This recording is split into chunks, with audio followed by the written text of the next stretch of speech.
आजचा हा व्हिडिओ खास त्या एका मुलीला आणि तिच्या फॅमिलीला ॲप्रिशिएट करण्यासाठी मी बनवत आहे.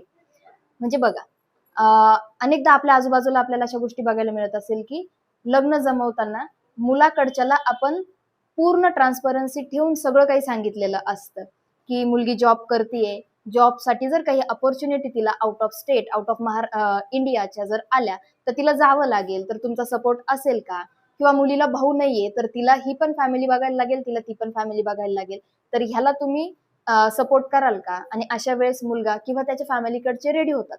आणि लग्नानंतर मुलाच्या बिहेवियरमध्ये किंवा फॅमिली मेंबर्सच्या बिहेवियरमध्ये चेंज व्हायला लागतो. असा अनुभव तुम्हाला खूप जणांना आला असेल, नाही का?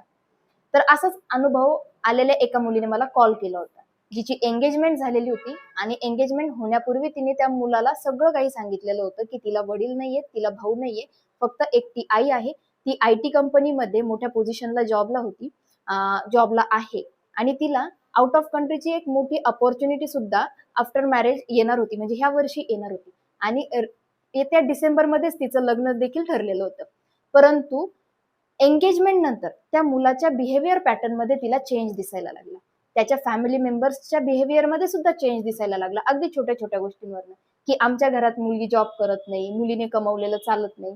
तुला तर लग्नानंतर काय घरच सांभाळायचंय किंवा आउट ऑफ इंडिया जायचंय, तर तुला आधी याचा तर विचार करायलाच लागेल नवऱ्याचा, वगैरे, वगैरे. असे खूप साऱ्या गोष्टींचे छोटे-छोटे, छोटे-छोटे अनुभव तिला यायला लागले.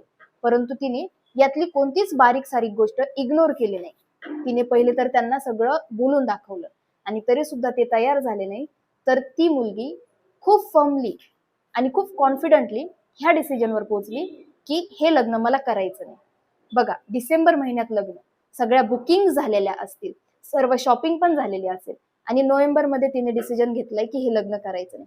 त्यासाठी तिने मला कॉल केलेला होता, की मॅडम मला लीगल काय-काय मला फॉर्मॅलिटीज कंप्लीट करायला लागतील किंवा मी असं डिसिजन घेऊ शकते का? करते मी, हे योग्य आहे का? तर मला त्या मुलीवर खूप प्राउड फील होतंय.